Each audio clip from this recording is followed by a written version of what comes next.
रागिनी की घटिया साजिश आई उलटी। राधिका को फंसाने के चक्कर में खुद फंसी रागिनी।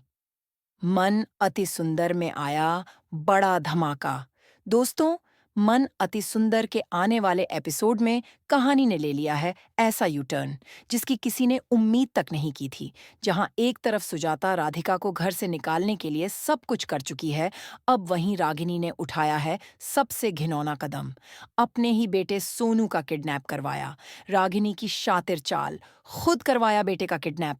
राधिका और लड्डू को हमेशा के लिए बंसल हाउस से बाहर निकालने के लिए रागिनी अब किसी भी हद तक जाने को तैयार है।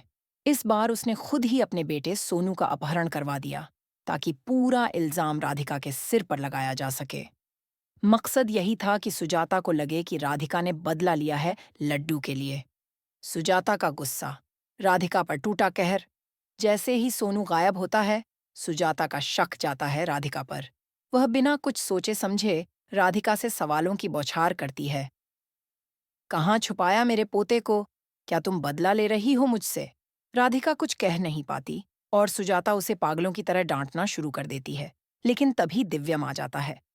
दिव्यम का पलटवार, माँ को दी सख्त चेतावनी। दिव्यम अब और बर्दाश्त नहीं करता। वह सुजाता से साफ साफ कह देता है, अगर आपने राधिका के खिलाफ एक शब्द और कहा तो आपको मुझसे बुरा कोई नहीं मिलेगा। पुलिस की एंट्री, रागिनी का खेल हुआ खराब। दिव्यम पुलिस को बुला लेता है और ऐलान करता है कि अब सोनू को ढूंढने के लिए पुलिस जांच होगी। यह सुनकर रागिनी के होश उड़ जाते हैं।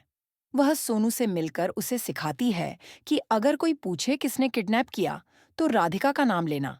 लेकिन जब पुलिस सोनू से पूछताछ करती है, डर के मारे सोनू सारा सच उगल देता है और रागिनी का नाम ले लेता है। रागिनी फंसी अपने ही जाल में। अब जब सच्चाई सामने आ गई है, रागिनी खुद ही गिर गई अपने रचे हुए गड्ढे में। सुजाता भी हैरान है कि जिसे वो राधिका समझ रही थी गुनहगार, असल में उसकी अपनी बहू ही गुनाह की रचयिता निकली। अब सवाल ये है, क्या सुजाता को अब राधिका की सच्चाई समझ में आएगी? क्या दिव्यम राधिका के लिए सुजाता से हमेशा के लिए रिश्ता तोड़ देगा? कमेंट में जरूर बताइए। क्या अब राधिका को मिलेगा उसका सम्मान और रागिनी को उसकी सजा? और ऐसे ही और शॉकिंग ट्विस्ट्स के लिए चैनल को सब्सक्राइब करना मत भूलिए।